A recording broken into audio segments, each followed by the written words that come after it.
All right, we are live, Michelle. Welcome everyone to the Unperson podcast. I'm Magan, one of your hosts, and have your lovely Michelle. We are from Verity Lala. We are the co-editors of the journal Verity Lala. So this is our first episode, and this podcast is all about literature and the woke movement and how it's had major impact on literary scene. So yeah, welcome. Hey Magan, how you doing? Hey, good. How are you? Very good. Keen to get into it. Same, same.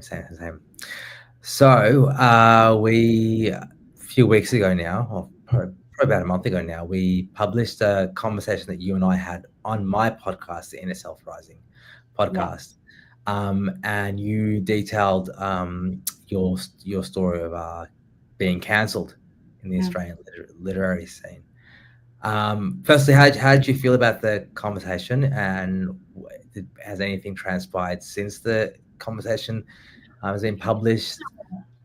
I felt good about the conversation. It was actually quite cathartic, to be honest. It was great just to have the freedom to speak about the stuff you're not supposed to say, which I suppose is what we're doing on this podcast as well, to continue that, keep it going.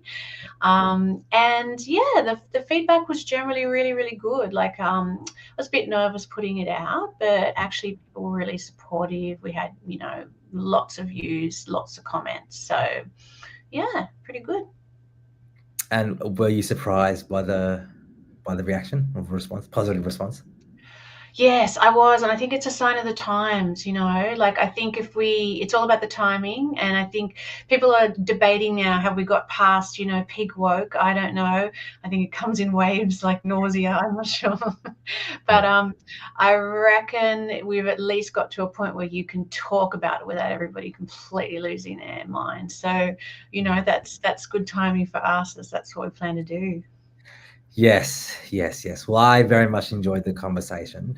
I think your story is really important, um, especially in the literary scene, and yeah, I think your story is really important. So I very much enjoyed it. And there's been I haven't seen any kind of negative. Um, Yeah, not really. I only had two interesting comments, and that was, that's sort of what led me to think, oh, maybe we should do this first episode, like sort of defining like what is woke, and because it could be a slippery little sucker of a definition, and it can either right. be seen as something positive or negative depending who's saying it and how they're saying it and who they're calling it to, right? So Yeah. yeah, that was the only sort of not negative but interesting feedback I had, which was to the word woke. So I had one person on Facebook. Someone else had shared the podcast episode that we'd recorded about the cancellation, and they were sharing it to their Facebook page. And another quite well known writer jumped on there and said, "Oh, I'd be careful, with with sharing this. It's dog whistle. Anything with the word woke in it, you're probably talking about, you know." Bigots and racists and this sort of thing. And so that was pretty interesting. And then I noticed that a couple of days later, in response, the person who had shared the podcast episode took it down. So they obviously felt a little bit, I'm not sure what happened, but they obviously thought, oh, well, that's not a good idea then. So that was interesting. And then there was one other woman on LinkedIn. I had a pretty productive conversation with her. She really liked the podcast, and she didn't have Yeah. an issue with what we were talking about, but she took umbrage with the word woke.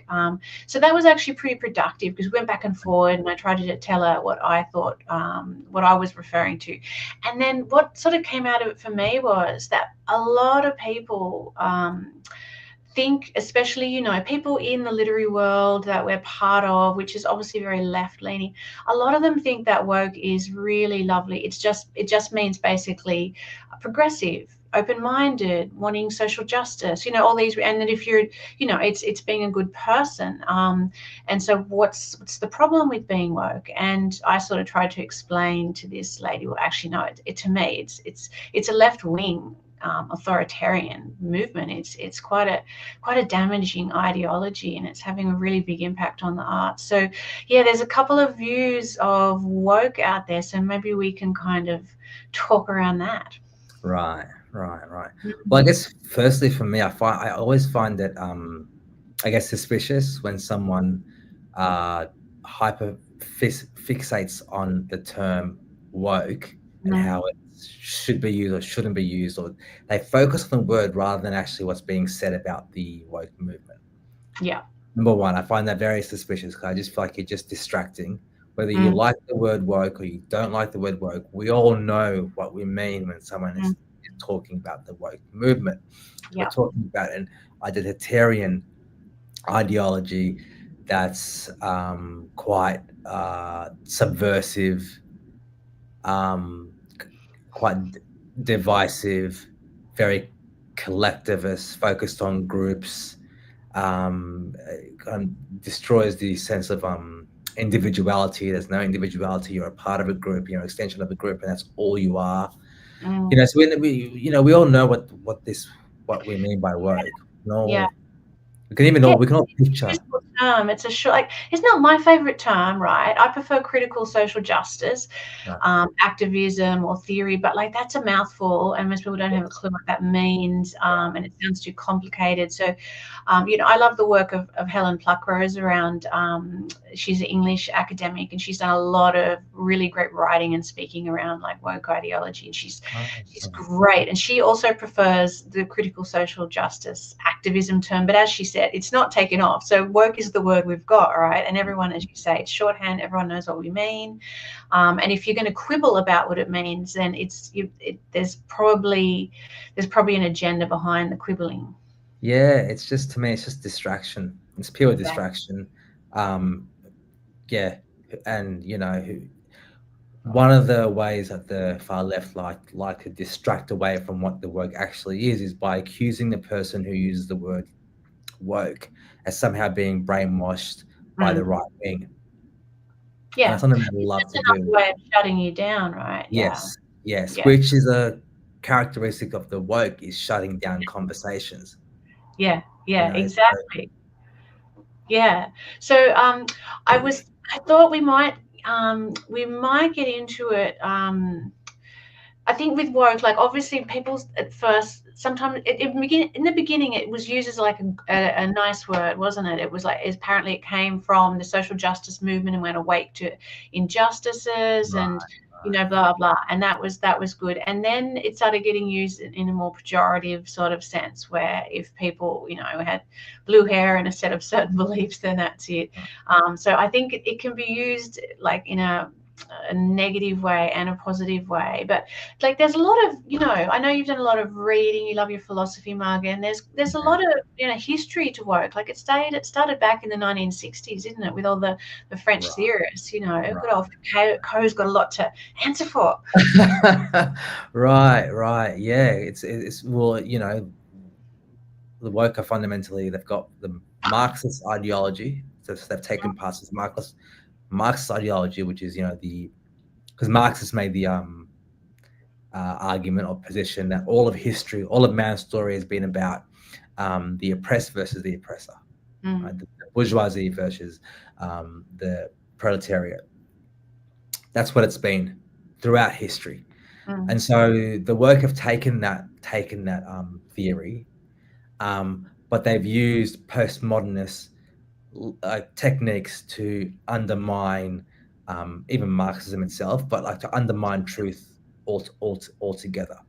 So they've destroyed, um, what they would call like postmodernists would kind of they've tried to destroy what they call mm, narratives, mm, larger stories, like objective truth or science or any kind of larger truth that kind of explains reality. They've said no, mm, it's false, and everything's in kind of broken into smaller parts, and so and so and they play a lot with language.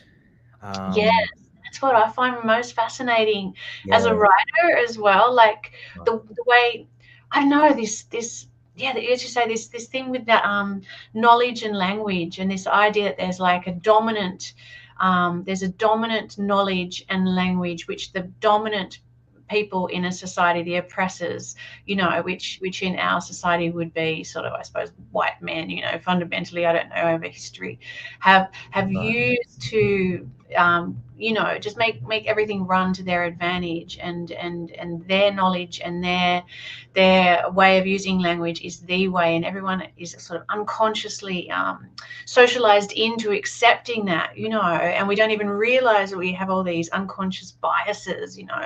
It's a really interesting way of perceiving everything. I think it started as more of a theory, and maybe if it had stopped as a theory, right, if it had just stayed in the academy, it might have been okay. But it's a way of deconstructing your world through this lens that sees, as you said, oppressed, and then the minorities and marginalized people are oppressed, the people with the dominant power narrative at the top. Right. Language and knowledge is used to oppress them. We're all unconsciously biased because of this. And then I think the kicker is that then the only way to deconstruct things, to change things, to make society more just, is to change people's minds, like to change the way they think, to change the way they speak. Because if everything's a construct made from, a social construct created from knowledge and language, then the way to change that isn't to go out and feed the poor or to do some actual physical, like helpful things in society, or even make new laws. It's to change people's minds and words. Like that's what you have to Yes. do. If it's being constructed through knowledge and words, it has to be deconstructed in the same way. So it's a kind of like a thought policing and a language policing Yeah. in its essence. Yeah. Yeah, it is, and it's um like I think, the thing that makes us all human beings is our ability to think. Mm, That's what I think. And you can't think unless you have the ability to speak.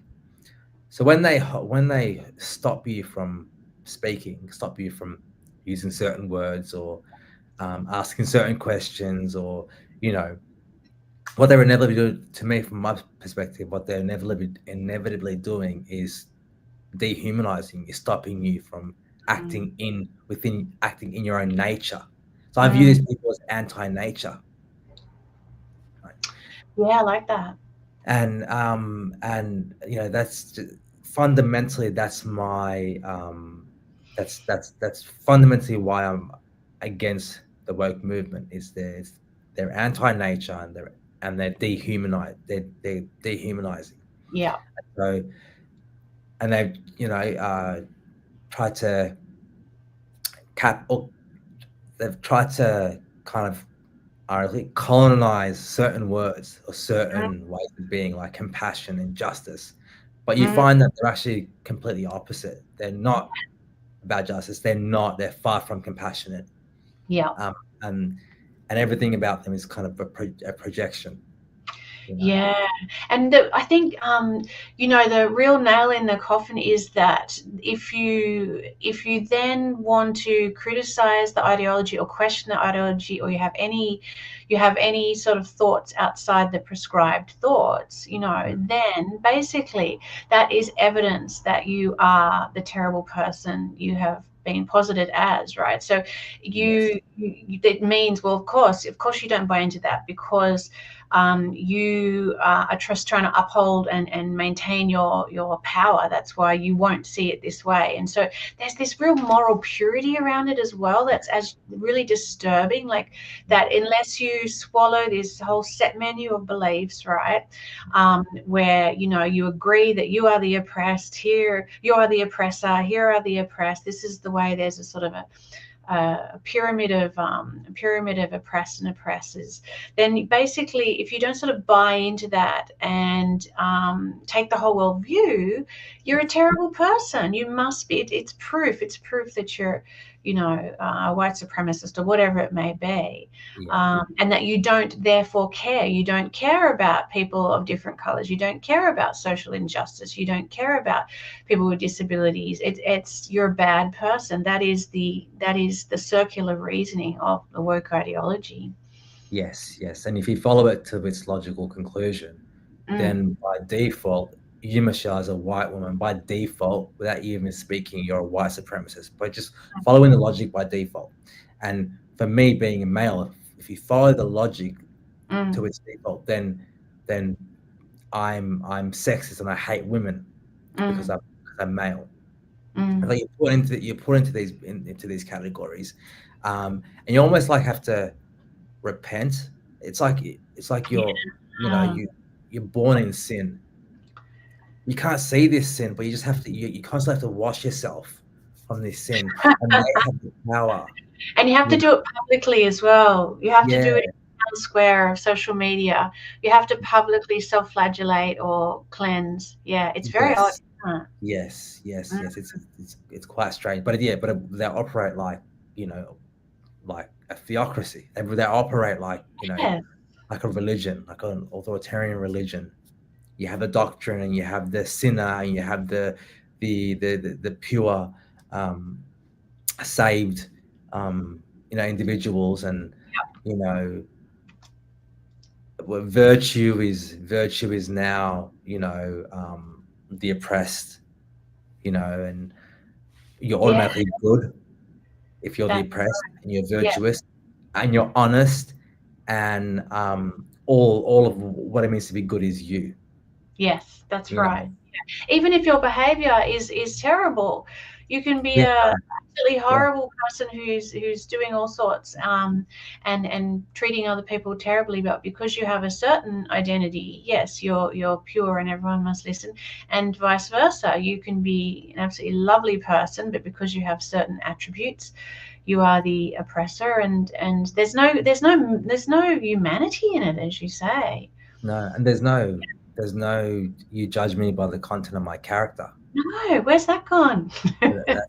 That's um, you know, but also like just um, so they've destroyed any kind of so I view them as as a movement that's anti the Enlightenment. Very much so, yeah. They've Anti-libertarian as well.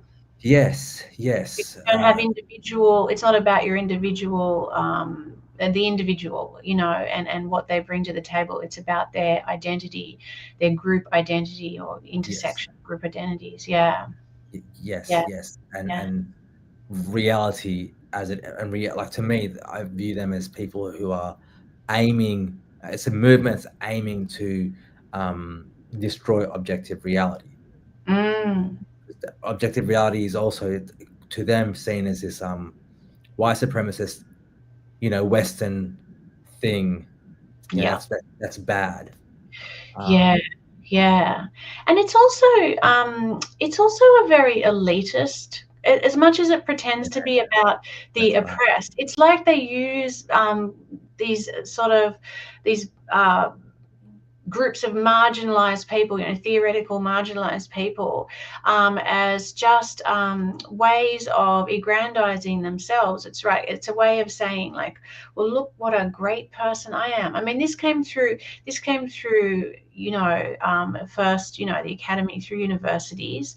Yeah, Now it's something that we see has gone into lots of different institutions, and particularly in the arts. It's just all baked all the way through right now. So you're talking about people who are actually usually quite well off, quite well educated, and so forth. And so it's a kind of a way that they say, listen, look what I'm a good person I am. I care about A, B, C, and D. But really, it feels like nothing's actually. It's once again, it's very theoretical. No one's actually out doing anything, helping someone.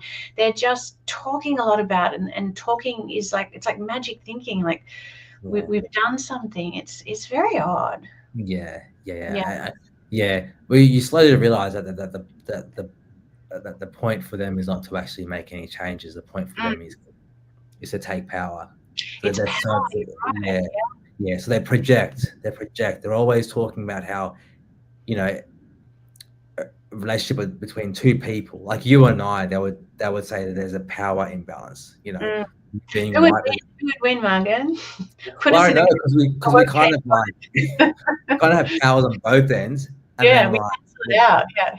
and we're oppressed on both ends as well. So like I don't know. I guess we'd have to wait for them to tell us who's Yeah. really got the Yeah. power. It's ridiculous. It's Yeah. ridiculous. Yeah, it really is. I'm so over it. I think a lot of people are getting really over it as well. I think it had its moment where it burst into public consciousness around 2020 was like the peak moment. 2020, Yeah. 20 building before that, but that was kind of the peak.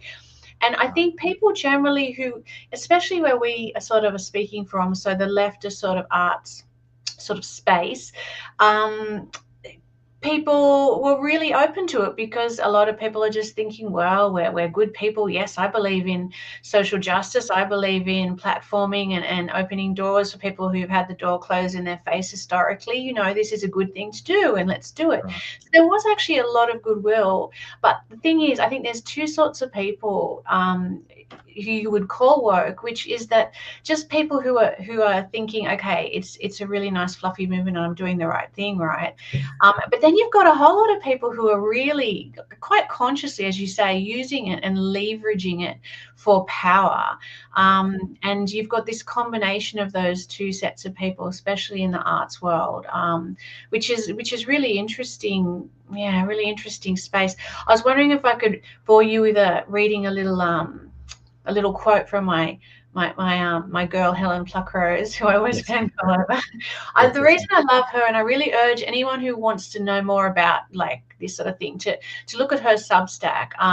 And she's very easy to find, Helen Pluckrose, because she's just so sensible. She comes from a really libertarian sort of background or vibe. She's very much the liberal. And she would put herself on the left, but she speaks out against this sort of stuff on left and right. She's really centrist. She's really logical, Yeah. and yeah, she puts things in such a clear way, which I think can be difficult with concepts like woke. So I thought this might help to read a little quote from her.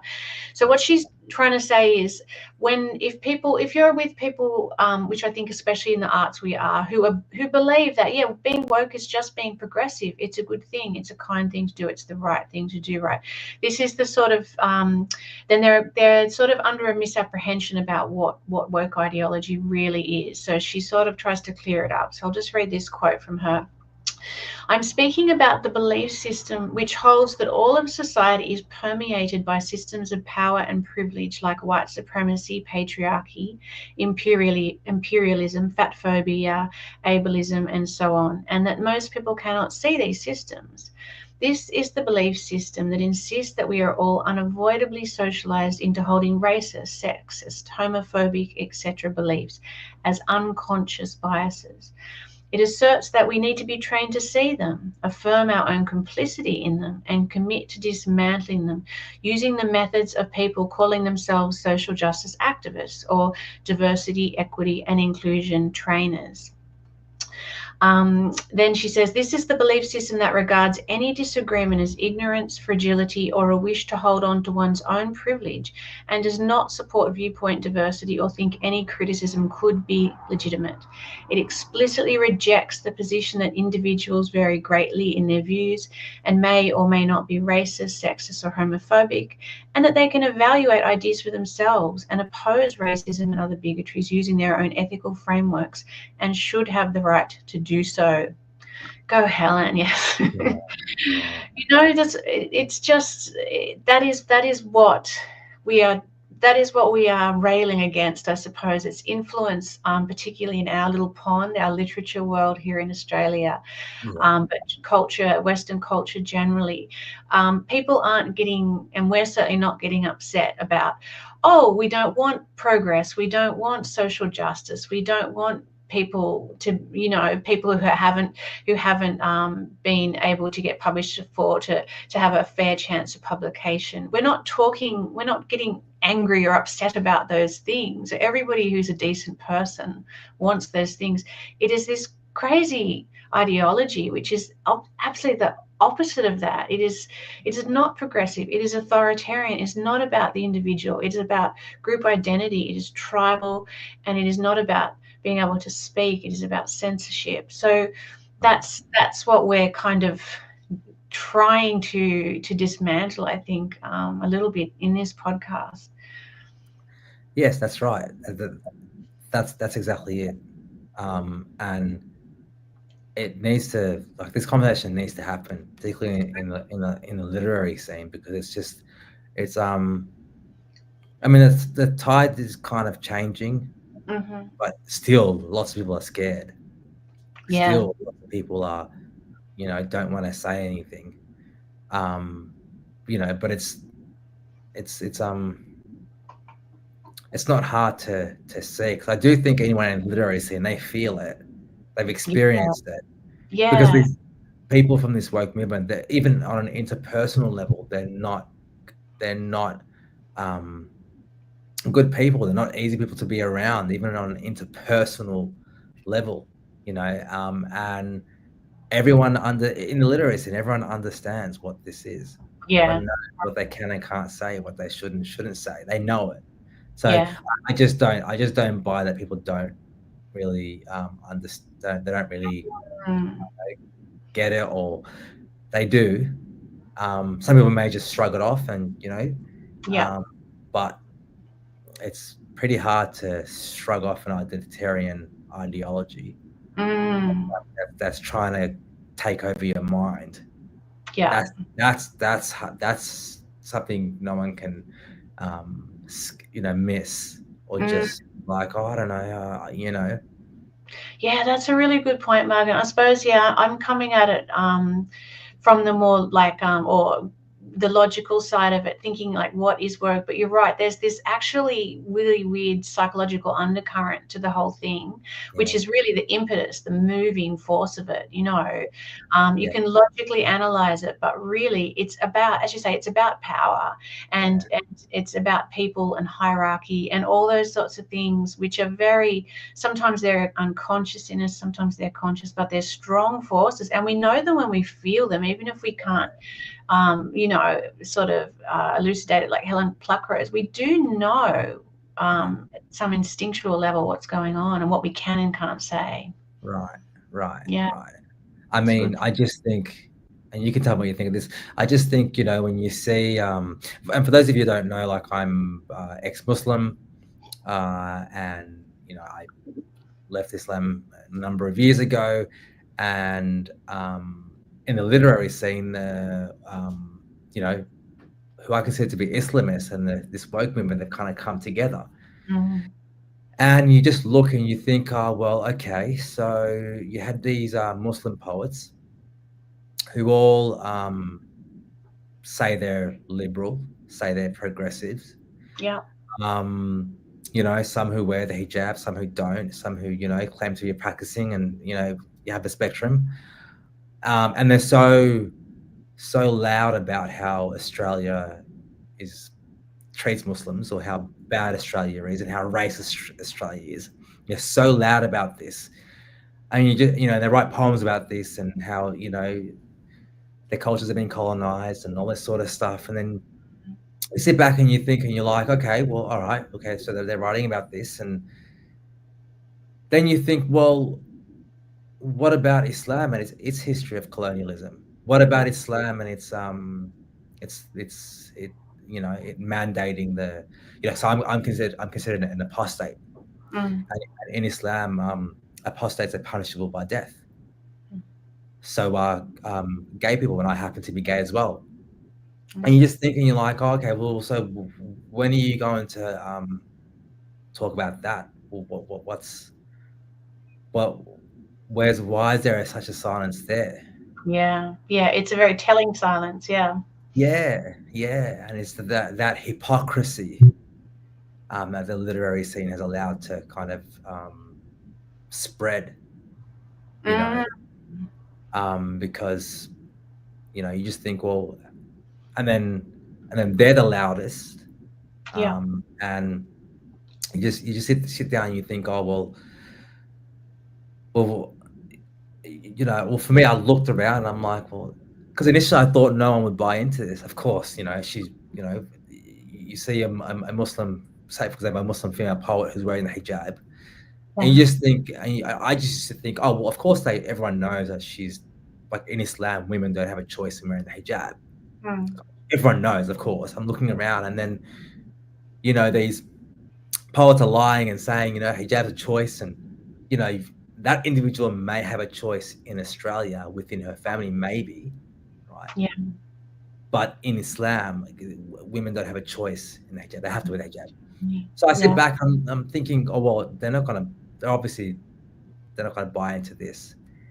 And then lo and behold, They you do. have all these, yeah, you have all these, non-Muslim, wokies who are like completely buying into that, and you just Yeah. think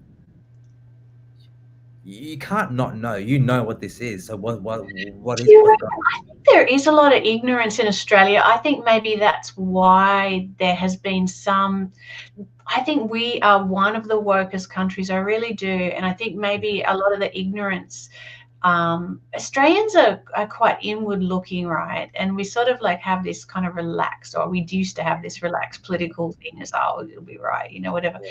And then you kind of don't, there's another whole, there's a big wide world out there. Um, and we haven't necessarily experienced all of it. Do you know what I think we're actually quite an easy nation to con, to be honest. Because we're really relaxed, like, I'll be right. you know, um, we haven't like, listen, some of the canniest people I know are Iranians, and Mm. Iranians just like love Australians, but they just shake their head at all my Iranian friends and go, oh my God, like you're too trusting, like because they grew up in an environment where they understood the manipulation of language, they understood how the state uses propaganda, and that Yeah. people spy on each other, and that there's all this kind of different ideologies that are swirling around, and people are always leveraging for power and so on. Yeah. We haven't sort of like come to grips with that. I think Australia is getting to grips with that, but I think we're actually kind of quite a gullible nation politically, because it has been quite cruisy for some time. Well, I mean, yeah, well, I guess you're right, because they did fall for it, and I was just Yeah, like, I cannot believe that this Australia's buying into this. It's yeah, You just have to do a quick Google search. I know. You have to do a quick Google search, and you'll find that it's unbelievable. Like the writing's on the wall, Mm, mm. and the writing's really big. Yeah, It's bright pink. but it's You know, flashing. yeah, yeah. It's just big and loud, and it's in your face, and it's and but they managed this through language games. They managed it by making people feel like they're racist for questioning Islam, the ideology. So Yeah, that's how they got people. Is if you start to question this, and you must be a racist, because most Muslims are brown, and what are you doing questioning brown, or POC people's religion? yeah. Well, yeah, it's You're utter, so right. It's about people's fear, and it's not just to do with people, in terms of racism. It's also now to do with like transphobia. It's to do with now the issue with Israel, and Palestine as well. There'll be another issue after that, and another yes, issue after that. yeah. It's basically that there is a way that you are supposed to think and feel about things, and if you have an alternative view, yeah, you're a bad person and you get slammed down. That's basically it. Yeah, yeah, Yeah. yeah, yeah, yeah, exactly, exactly. Mm. But Yeah, go on, Margaret. Yeah. I was just gonna say we should probably get into that article, that the guy that went. Yes, yes. This was really, really funny, because, like, what Yeah, we want to focus on in the podcast is how woke affects the arts, yes, generally, Australian arts and culture, internationally as well. And I suppose even down to the microcosm of our little pond of Australian literature, which is an yeah, interesting little, microcosm. it is. in itself. So so we did have an interesting example come up in sort of international literature recently, which I posted about on Facebook, and I got some really, really interesting responses. So this could be a good way of exploring what's one of the ways that woke ideology has impacted poetry in particular, because you and I are both poets. And I suppose I suppose you've got like writing, and then you've got that's a sort of a big, broad, industry. Then there's the sort of literary, subsection of that, which is sort of further down the hierarchy. That's kind of where we belong in the sort of literary journal, little world. And then on the bottom of that, you've got poetry, right? Kind of, I don't know, I think we're kind of the bottom feeders. Don't get me wrong, like I love poetry, you love poetry, we're poets. But in terms of like power and reward and fame, we're the bottom. Unfortunately, we had our heyday, say in the Victorian era or something. So yeah, there was an interesting thing that happened. So it was published in the Free Press, which I really enjoy reading. So there's a Canadian poet named Aaron Barry, and he spent nearly 2 years creating creating fake poems and getting them published under diverse names, right? So he chose diverse identities. Sometimes he was a black person, sometimes he was a woman, he was queer, sometimes he was this, is that, right? So he put out over 2 years 50 of these poems, and all of them got published somewhere. And the reason he did this was because he was initially submitting these poems under his own name, which was like just a white boy name, and they were all knocked back. And then when he started submitting them under these other names, they were all accepted. And then he sort of thought, oh God, how far can I push this? Like, how bad can I make these poems? And they'll still be accepted. So he started writing the poems really, really badly. Like, he called them trash himself. He intentionally started writing what he called trash. And he said that, none of the poems submitted by the regular white man were accepted. All of the poems submitted under his personas were accepted. And he did this to test the limits of the poetry industry and its stupidity, which gave me a giggle. Yeah, it's hilarious. Did you read any of the poems? Because I had to go read some of them myself to say. No, I didn't, but I listened to the podcast that you sent me, episode of the guys. Yeah, that was really good. Yeah. What was that one called? Citation Needed. That's a great podcast, actually. That's really funny. That's right. That's right. Yeah. This guy is a legend. To me, he's a legend, for doing that, for proving that point, because as poets, we know this to be true. We know this to be true. We know, depending on your identity, the easier it is for you to get published and, to win awards and, to go certain places in the literary scene. And granted, not every publisher is like this, but there is this pressure to publish particular identities, quote unquote, the oppressed identities. Yes. And there really is. I think it particularly hits poetry because, I think most of the writing industry is affected in some way or other by sort of woke ideology. But I think poetry probably the most because, well, one of the reasons is it's because it's not a commercial venture, Poetry wouldn't really exist in terms of, it would exist, but in terms of it being a little industry where you can publish and get paid and so forth, a lot of it is propped up through government funding, especially in Australia. So, and as we know, government funding now is really linked to diversity, equity, and inclusion kind of parameters. So that if you are a journal or you're a writers' festival or whatever, and you're applying to get some funding to help you tick along, then one of the ways you get judged is by how much you are helping to platform, quote unquote, marginalized groups of people, whether that be people of different races, sexual orientation. Sometimes it's not related to woke stuff, it's related to, say, something being rural, supporting people who are living in rural rather than city areas, whatever, right? But there are all these parameters where when you go in and you fill out one of those, I don't know if you've ever been unfortunate enough to fill out one of those grant application forms from Yeah. Creative Australia and the like.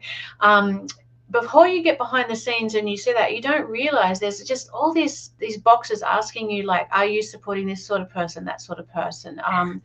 And then you sort of start to realize, oh, if I am, I've probably got more chance. And having Yeah. been behind the curtain and being a peer assessor myself, oh, Yeah. my camera's gone all weird. I'll keep going. Um, it it's true. You do actually, a lot of weight is given to that. Okay, I might wave at it or something. I don't know what it's done. Yeah. Oh, Because you're well, quite blurry. yeah, I've suddenly gone blurry. Should I just stay blurry? I don't know what to do. Anyway, I'll stay as I am for now. Right. So basically, this is part of the funding that props up the poetry industry. So that means that poetry, more than a lot of other writing industries, is very dependent on that. Very dependent on having to promote different marginalized groups in order to get the funding, right? Yeah.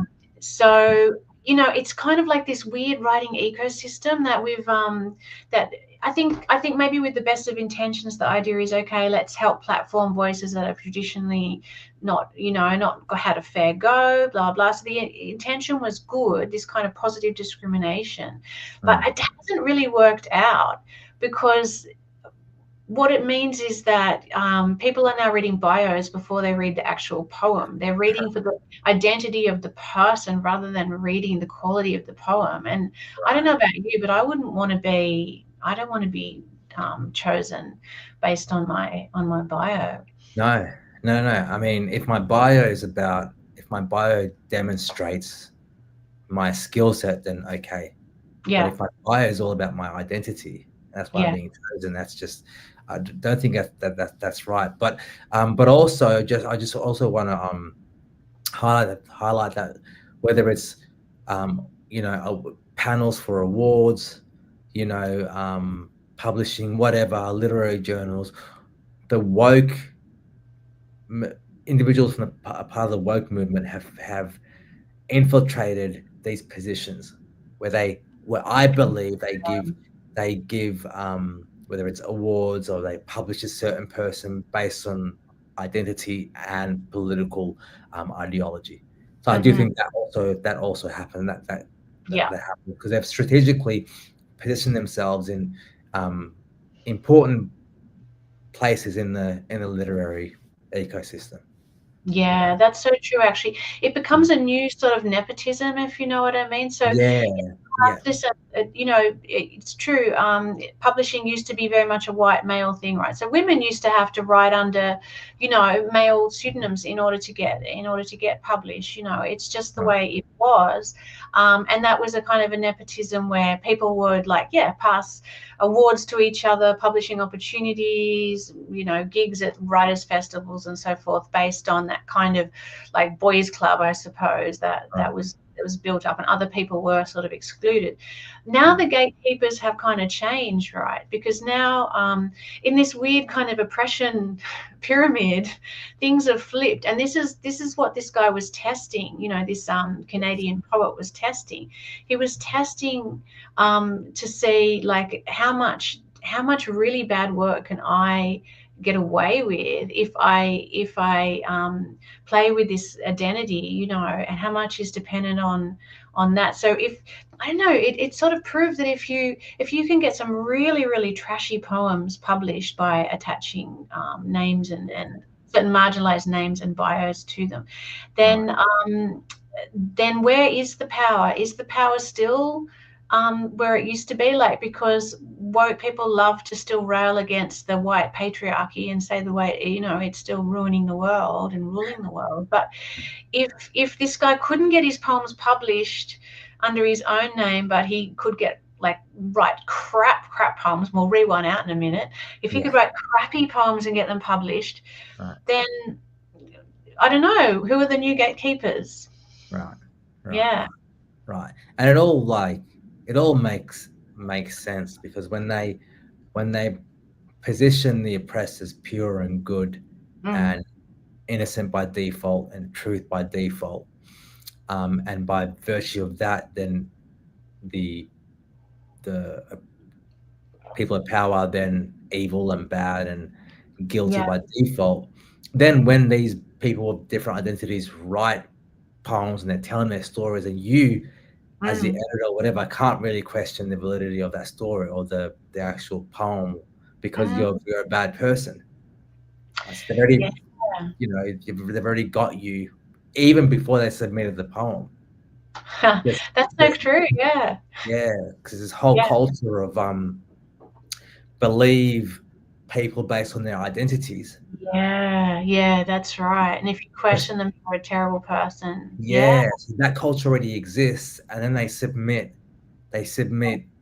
poems about them being black or woman or queer or whatever it is, and how Yeah. oppressed they are. Then you're in this position Yes. where you can't question this. You can't talk about the craft because if you Yeah. talk about the craft, it becomes and remember you have this power and it's just in you and it's just manifesting within you subconsciously and consciously at the same time, and so What my therefore white you're supremacist power. right, and Yeah. so that's happening, that's going to happen, Yeah. that's what they're going to accuse you of. So you're in this you're in this position, you just found yourself in this position you didn't consent to. You do. Yeah, Yeah, yeah. good point, Margaret. Okay, I'm going to read you a couple of these snippets from these poems, right? Because I had to go myself and I had a little Google search and I found as many as I could.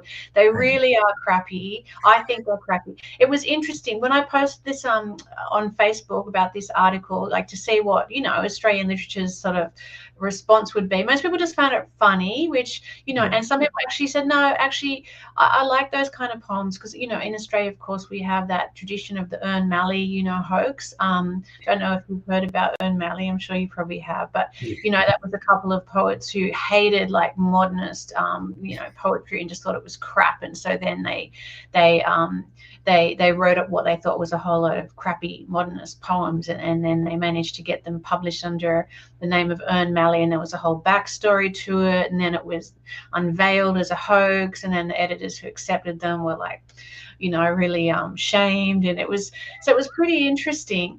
Yeah. And this is kind of like that.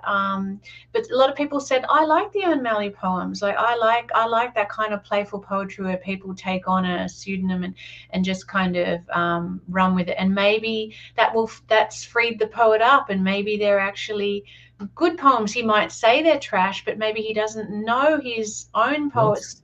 He doesn't it's we don't shouldn't take it on the poet's word. Maybe if we like them it doesn't matter. There was all this kind of Okay, so it was before you read interesting.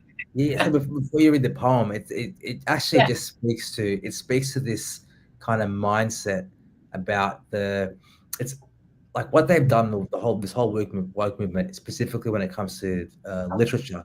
What they've Mm. done is they've made irrelevant the intention of the actual writer. So if Yes. I'm writing a story about a poem about an elephant and how much I love elephants, they've gotten rid of my intention of the poem actually being about elephants and how much I love elephants. It's Mm. all about the reader's projection onto the actual poem, and they can make whatever meaning they want out of that poem. So for someone else, that poem that I wrote about elephants, it could be about how I hate fish, and the sky somehow connects to the fish, and therefore I should stop writing about it can be about that because that's their interpretation, that's their reading, that's their truth. And so it's they've gotten rid of this just this reality that Yeah. there is meaning, and writers do intend they Yes. intend to have meaning, they Yeah. have an intention for their Even piece. the idea that there is anything that is any writing that is that you can qualify or qualify writing in the sense that say this is good or this is bad and why, that in Yeah, itself now seems to be a little bit of a no. yeah, it's controversial. Like you're being mean. Yeah. like you're Yeah. being mean, you're being all these things, but how do we know That's like, why I wanted to just go and read the poems myself, because I thought, okay, I've been an editor that was, what I used to do with Verdi La. I read thousands and thousands of poems and pick the ones that I thought were worth publishing. So, okay, here's a couple of examples.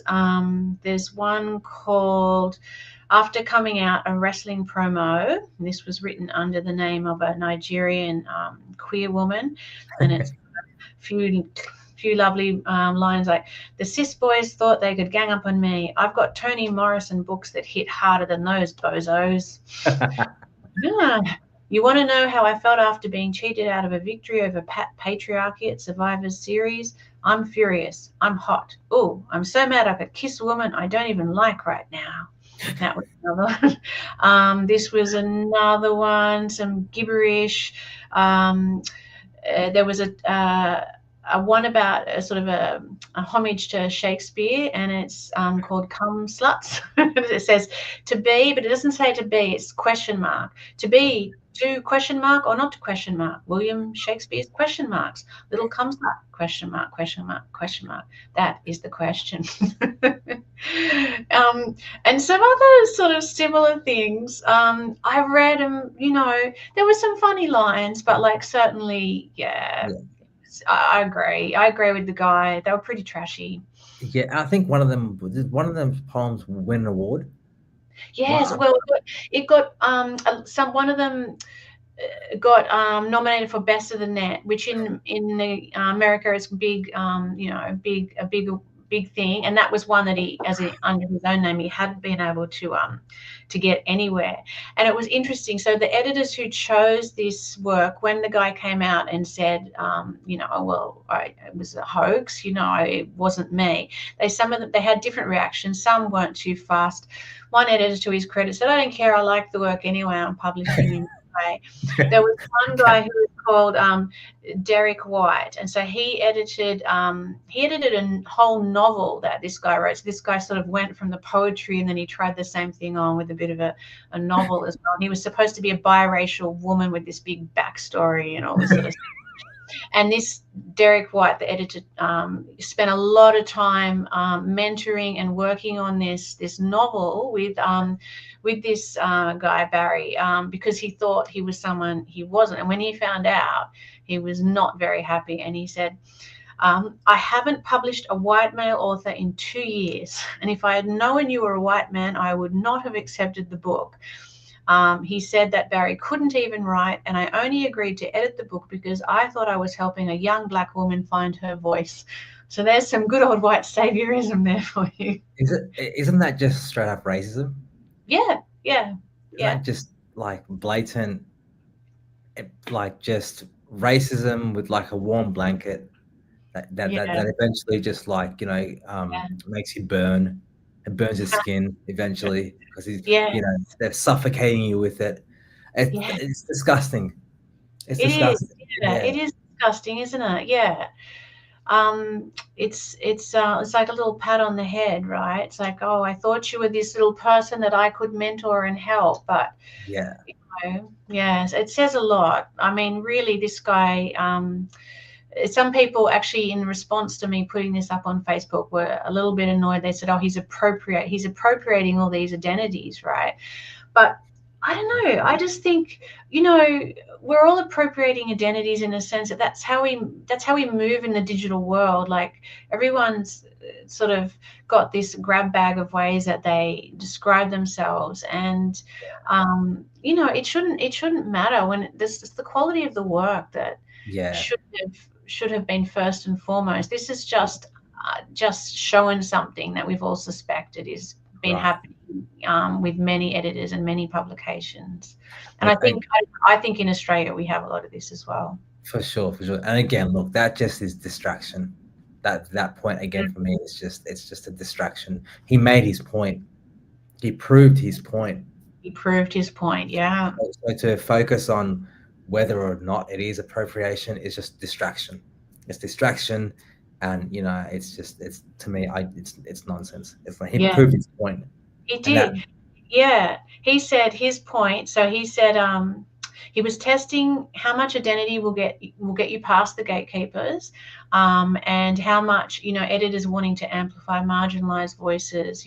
How much Yeah. that impact would have on the reading of the poem. And he said, my thinking was that if the industry, from small magazines to full-on publishing imprints, could get away with showing a clear preference towards certain groups, and in the same vein, a clear bias against other groups, then there was nothing to say that such power couldn't be abused in the future, whether it be to adhere to shifting trends or to politics or to discriminate against additional demographics.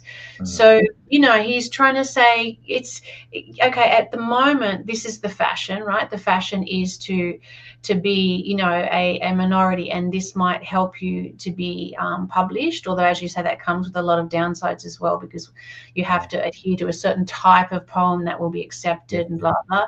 Yeah. In the past, it was a different group who are privileged. In the future, it'll be a different group who are privileged. It doesn't matter who's being privileged. It's just that as an industry, we need to get back to looking at the work first and foremost, and that should sort out the other issues largely. Yes. If Yes. you're just reading poems blind, and you're not worrying about what name or bio is attached, the good work will rise. Yeah. But at the moment, Yeah. yeah, I think there's a lot of stuff getting in Right. between. And if you do want to have programs that support people who don't have access, by all means do it. But don't do it at the expense of the craft. Don't Mm, do it at the expense of other writers or other aspiring writers. Don't trade don't trade equality for equity. Don't do mm, that. You know, yeah, good. don't look for you know outcome of equality of outcome, because no one should have a right for an outcome. You do what you want to do, you know, and then if your work resonates with the people, then congratulations. And if it doesn't, it doesn't. It doesn't. But no one has a right to an outcome. No one Yeah, has a right to being published or winning awards or et cetera, et cetera. No one does. Everyone should have a right to access the opportunity. You should have the right. You should have a right for the opportunity, but the right to an outcome is not. It's not a right. An outcome is getting published is not a right. Having the access to be published is a right. yeah, that's so true. And it does a weird thing to the whole sort of writing and publishing ecosystem. This kind of Yeah, way of looking at work and looking at people as identities rather than as individuals. yeah, And as you said, it's not even just about like people choosing a um, particular type of person because it's either good for them to get funding or it makes them feel virtuous or whatever it is. mm, It's also about the type of stories and the type of poems people are encouraged to write. People are encouraged to write into their identity, to yes, write yeah, trauma stories, to write about particular things. And this isn't fair. Like people, individuals, and should be writing all sorts. And I just think it just creates a very weird publishing industry then, where um, publishers and editors can feel good about themselves, and that's a yeah, that's a big part of it. That everyone, it's it kind of is. like the elephant in the room. Like Yeah, how much I don't think we realize, just generally as a society, but definitely in the arts and even as individuals, how much what other people think of us, or what we perceive of, that affects our behavior now, particularly more than ever with social media. I just don't think that we are factoring that in, and everybody is. I find it very odd, like because I'm quite old now, so I've seen the before times, before all the stuff went on, and it was yeah, like, of course we're social animals, and we care how we're perceived. Our reputation is very, important to us, but never like this. We're yeah, growing adults my age. Okay, young people, all right, you're young, you do all sorts when you're young, but growing people my age will jump onto Facebook or Twitter or whatever it is and start declaring X, Y, and Z. And it's such bizarre behavior if you It think is. about it. It is. It's all about us, really. You can be thinking that you're trying to help everybody. Well, if you want to help people, just help them quietly behind the scenes, just do what you're doing. But there's just so much virtue signaling and so much.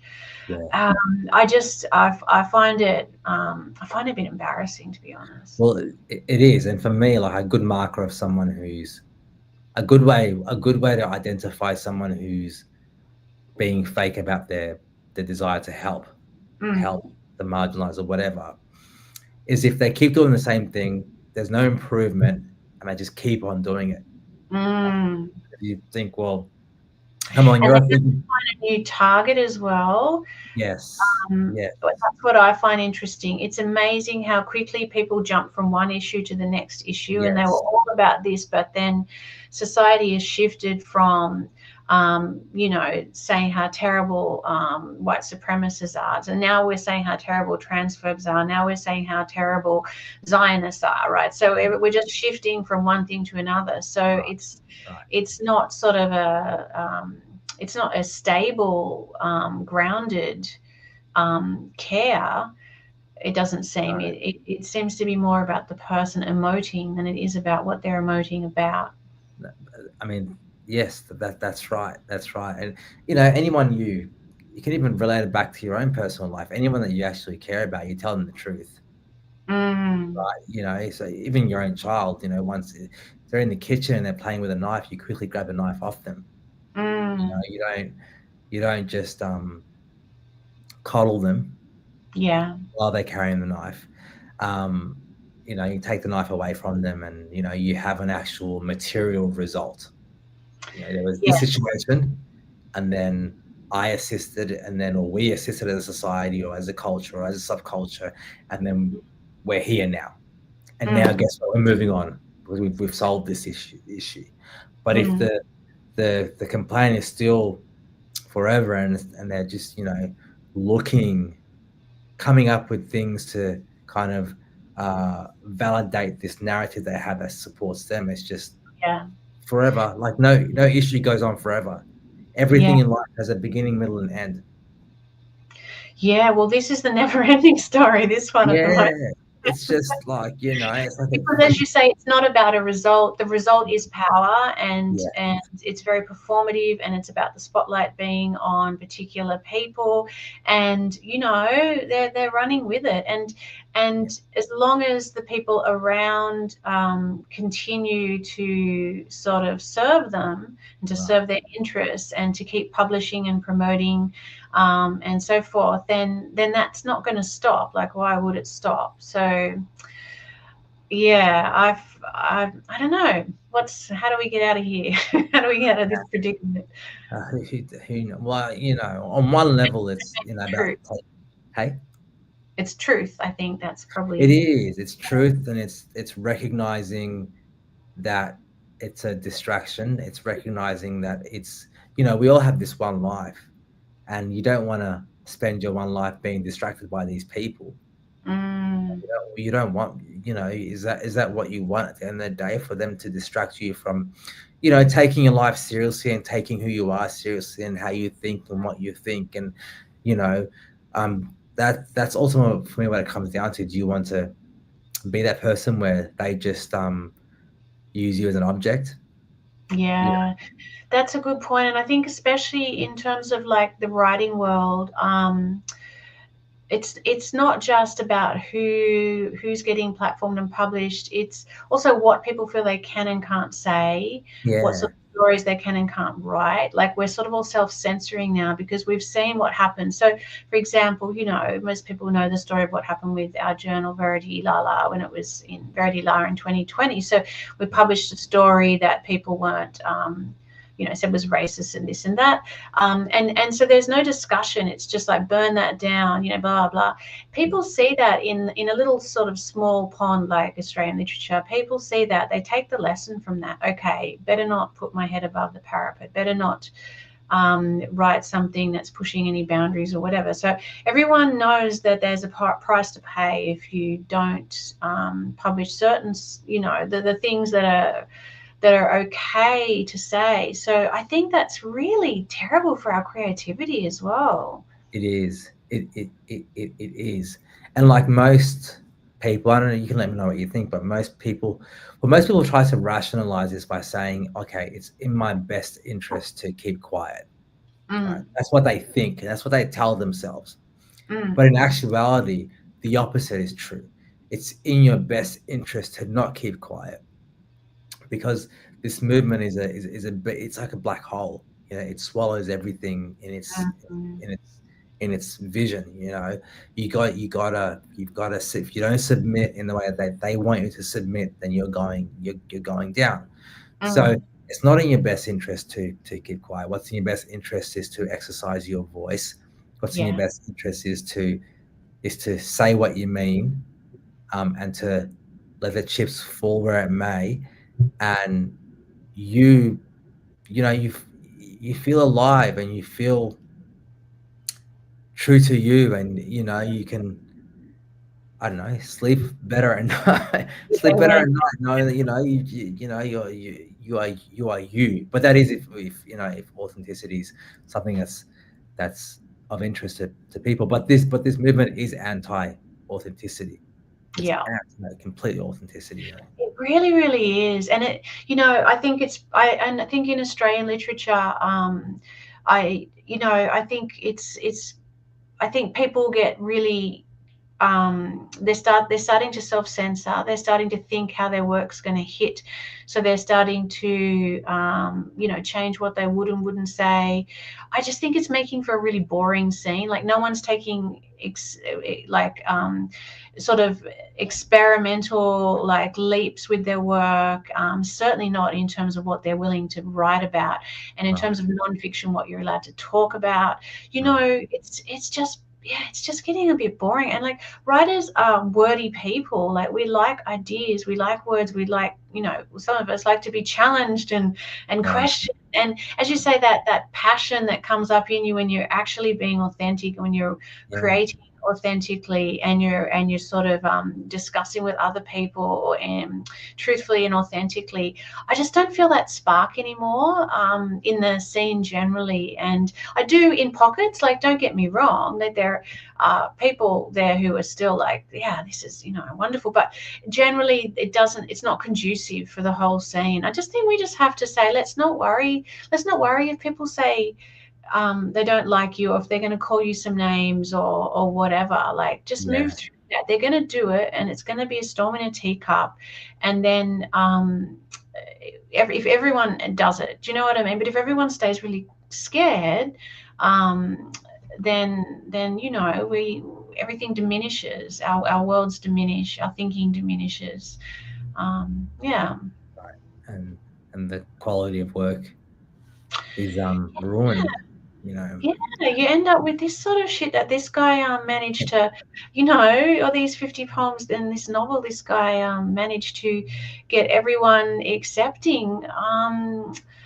Yeah, yeah, it does bother me because I love, I love poetry. You love yeah, poetry, but yeah, I think in poetry is very, very very open to this sort of like not just hoax, but actually it being the reality. Do you know what I mean? yeah, Because yeah, it's, as I said, it's very much dependent on the whole ecosystem. Is very much dependent on this kind of acceptance of like identity being very important.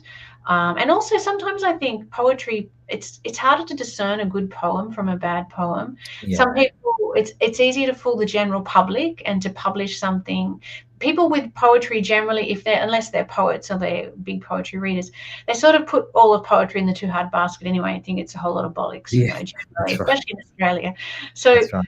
if they see a poem published that looks really kind of like, I don't get that, that looks really dodgy, I have no idea what they're saying, we kind of assume it's a us problem, not a them problem, and we just turn Right. we don't read it, right? So you Right. read this stupid poem about William Shakespeare, like this guy Brady wrote, and we're like, oh, must be good, okay. But I think we can tell more of some things, if it's a story or nonfiction, the average person feels they can evaluate the quality of that work more Right. clearly than they can a poem. So I think poetry lends itself to this sort of thing because people can slip a whole lot of bullshit and crap through and bamboozle readers to think that it's this profound, wonderful stuff, right? So this Yeah. means that editors, they have to actually really know poetry, and they have to care about the craft of poetry, Yes. Yes.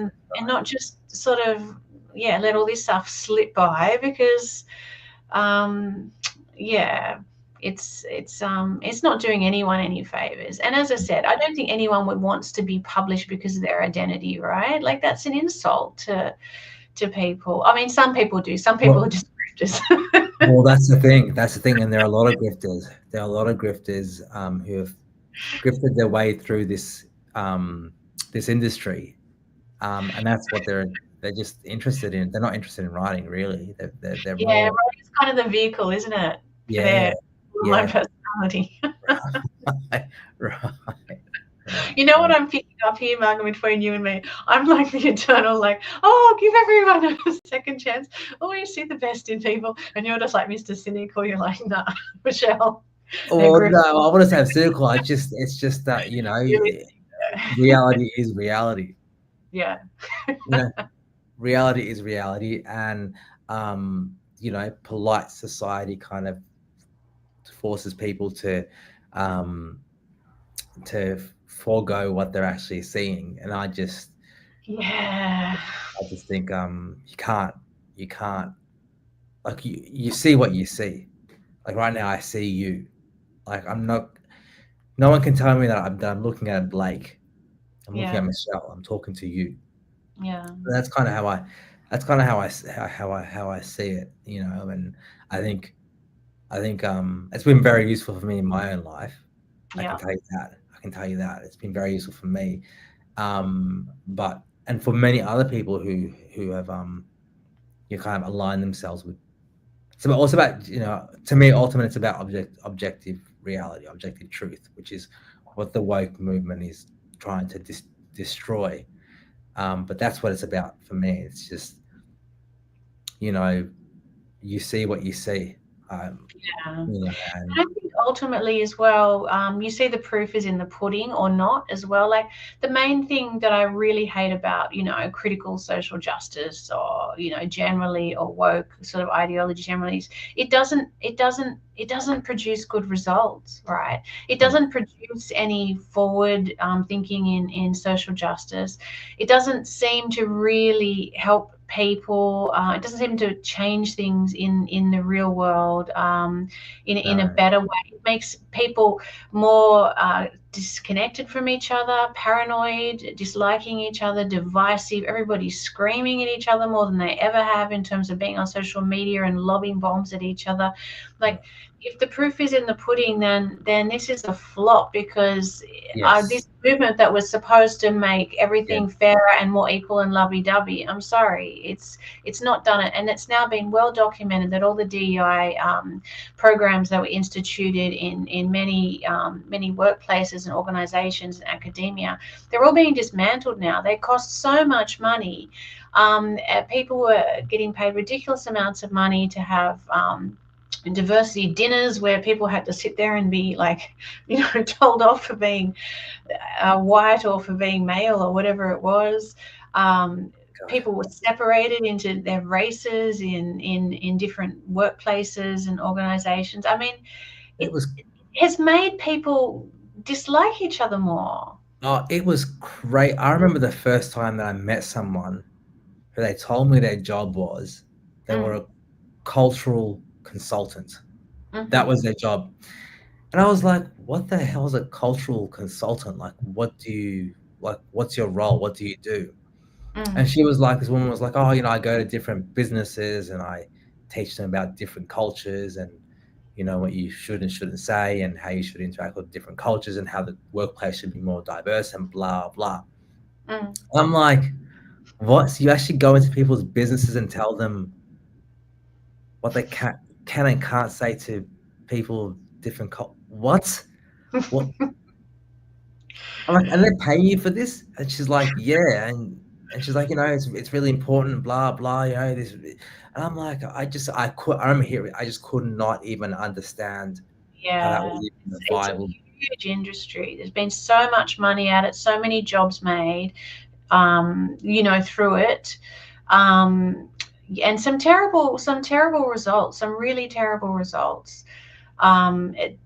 It hasn't increased diversity if that's what they wanted, and it's also created a lot of misery and problems because a lot of people got, there was one guy in Canada, I can't remember his name now, but it was written up a lot. He was a lifelong school teacher, and he was on a Zoom thing during COVID, and it was some sort of diversity training, and he dared to say that he didn't think that Canada was a systemically racist country. And the female, who was, I think, a black woman who was running the diversity Zoom, she reported him, and then she sort of scolded him publicly, and then he ended up losing his job and blah blah. He ended up killing himself, No and he was, way. yeah, he ended up killing himself, and he because his reputation, like, he had been a really good guy all his life, like he was like volunteering here and there. He was a lifelong school teacher. He really cared about his students, his community, etc. And he just felt so ashamed, and everyone abandoned him. It was that during those horrible years of 2020, 21, no one sort of stood by him. His own school board didn't stand by him, and so forth, and ended up taking his life. So, these things happen, and there's been a lot of harm done in the name of being good, being kind, etc., etc. Oh, that's. Oh, Yeah. I wasn't expecting that. Well, which actually, before we go, I think we should touch on this, like Mm, reputation. Let's mm, kind of discuss that, because that's one of the tactics that the woke movement uses to destroy someone's reputation. And yeah. so, I've always believed that the antidote to that is for. I always believe the solutions come from the individual. Okay, Hmm. so whatever problem, the solution comes from the individual. And for me, the antidote to that is if each individual didn't really care about reputation as such, and care Mm, and cared about their own values, and if they a lot and then if they live by their values, if they care about the truth instead, yeah. this reputation thing would weaken, would really weaken. Mm. I like that. I think you're right. Yeah. Yes, I wish more people would kind of uh, give take away the power reputation has. You Yeah. know, in Yeah, the that's so world. true. Like, when I went through my cancellation in 2020, that was like, it is a very painful process. And I know you might think, oh well, it's just your reputation, but psychologically that has a big effect on you when everyone's kind of, abandoning you, or exiling you from the pack. We are pack animals essentially, and it is quite a painful Yeah, process. But yeah, I think that was my thing. I had to dig deep and think, well, what are my values? Am I yeah, sticking by my values? And yes, I was. So that's just what I had to go with. You're right. I yes, think that is the cure. If we could worry less about reputation, yeah, and more about our own values, then eventually, your reputation will right itself, because people will see you're living in alignment with your values. yes, That will eventually shine through, and vice versa. People who are saying all the right things but are actually behaving like little brats, not yes, being very nice people, yes. that shows through eventually as well. So, takes time for the bodies to float down the river, Magan. But Oh, it yeah. does, it does. But I really do think, if that's, as a culture, if we kind of Mm, create a culture where the thing we should be concerning ourselves with is the truth and living by our values rather than reputation. If because the way I look at it is, Mm. if people who know you are gonna turn you back on you based on something someone else has said, well, they were never really your friend, or they were never really genuine people to begin with. Mm. Then you ask yourself, well, okay, so have I actually lost anything? Because if this is how quickly they can just disappear, well, I never Yeah. really had them to begin with anyway. So, you know, Mm. you obviously got to process the pain and, what you thought versus reality. You got to process Yeah. that. But then at the end of it, the question is, well, because I believe in freedom. I believe in freedom. I believe in people to choose whatever path they want to choose. So, Mm. therefore, the question I think we should all be asking ourselves, well, if we do find ourselves in that predicament, is, well, you let them make their own decisions, and if they choose to turn your back on you based on false rumors or whatever it is, then they were never yours to begin with. They were never for you to really begin with. So, Yeah. and Yeah. again, we have this one life, so you're just like, well, okay, well, that's kind of resolved for me now. I don't have to concern my life with these people anymore. And the Yeah. world is really big, and not everyone is like that. And so this is Yeah. the thing that they try and convince you of, is the world is that this is the world, and Yeah. there aren't people out there who think for themselves and who actually have an ethics which they live by. There And are, and that could be a really positive. We should try and end a positive, shouldn't we? yeah, Because rather you could spend your life like fighting against this, right? But then you just kind of become this kind of angry, bitter person yourself. You don't want to. You don't yeah, want to do that. And if you just spend your life thinking, oh well, I'm having trouble now because my reputation isn't has been ruined. Say if you've been cancelled or whatever, I yeah, can't get. I can't get. Jobs in the arts. I can't get published. Blah blah. Blah. You can right, go down that path, and it's understandable to do so to some extent. But I think it's gonna eat away at your creativity, eat away at your soul as well, your happiness, your peace. So the thing to do is just to find your tribe, and not your tribe, because I'm not big into tribes, but I just mean find like-minded people, yeah, which is sort of what we're trying to do here with Verity Lala, like the re-establishment of the journal. Put up right, a little beacon and say, hey, if you're a little bit bored or disenchanted with the way things are happening over here, we've got something alternative to offer, and we don't all think the same, and we're not all agreeing, and it's okay, and we can agree to disagree, and we can enjoy our disagreements as well, yeah, right? Have yeah, great conversations. We can publish all sorts of work. The part goes for different points of view. It's right. actually much more fun, right? So It I is, think it that's the thing to do, not to throw your hands up, but to create something different, something that you want to experience, and then like-minded people will start to come in. I mean, that's how we became friends, and we started the journal up again. Through, remember you read my one of the articles I wrote, that's right. Yeah. yeah, called Griftivism, and then you were like, okay, there's someone out there in Australia thinking the same as I am, and I'm like, yes, Well, this yeah, person. yeah, because I just It's thought, so much fun when you find those people. it Yeah. it it is, and they're out there, and, Yeah. um, yeah, they're out there, and, we mustn't buy into the the fear mongering of the woke, because they're not as powerful as they say they are, or they Yeah. make you think they are. Um, because, like, we published that conversation of you telling your story, and what's happened? Nothing's happened. Yeah, that's right. And the more you normalize that, the more you can enact that Yeah, yourself, the more you just do it. You take that step and you realize, oh, the world hasn't shattered. I said something I wasn't supposed to say, but I said I didn't agree with X, Y, or Z. And okay, the world didn't fall apart, and I'm okay. So then you do the next step and you push back a little bit more, right? And I suppose you get a bit of a tougher skin as well. It's interesting. I went to talk the other day by an author who's written a book called We Were Never Woke, which I really, really recommend. Oh, I can't okay. remember his name now, Musa El Gabi. I could be getting that wrong, but the Okay. book's title is We Were Never Woke. And Okay. he's an American author, sort of doing a bit of a travel around, a bit of a book tour.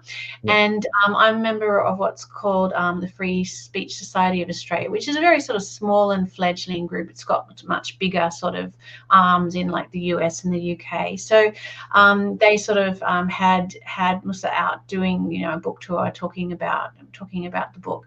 But the Free Speech Society in itself was a really interesting night to go to, because it was like it was full of people with such different views. I haven't been in a room like that for a long, long time. Like on Right. one side of me, there was a guy sitting there, and you could just tell he was like big pro-Trump guy. Like every time someone mentioned Trump's name, he's like, yeah, right. Then over here was like a communist, and over here was like the radical feminist. Like, and everyone like was relishing getting together and like arguing, not like arguing as in dragging each other down, but like critically Right. attacking each other's arguments. They were like enjoying the thrust and the tussle of you know, using their minds. And I was thinking, this is what it used to be like. I remember this feeling. Yeah. This is how it was when I was at uni way back then, right? And Yeah. it didn't matter. And then everyone just had a drink, and then they'd come back, you know, next month and do the same again. It was a space where you could test your thoughts and ideas out against other people's thoughts and ideas, and maybe change your mind, or maybe just learn how to argue your position better, or whatever. It was exciting. It was fun. Right. I'd love to bring back a bit more of that in the art scene. Yes, it sounds dangerous. You know. Yeah. Yeah. But yeah, I think we should end it at this point, that positive note. Do you have anything else you want to say before we end this episode? I don't think so. I suppose we'll be back in a couple of weeks. We'll Yeah. pick some other maybe aspect of woke and how it's impacting the arts, and we'll have a little chit chat about that. So yeah, Yeah. Okay. All to be right. Well, for those of you who are watching us or listening to us, we thank you very much. And yeah, we'll see you in the next episode of the Person podcast. I'm Mugan and Michelle. Michelle. We'll figure out a better intro and outro next time. We will. Bear with us. All right. Okay. See you. Work under progress. See you, Magan. Bye.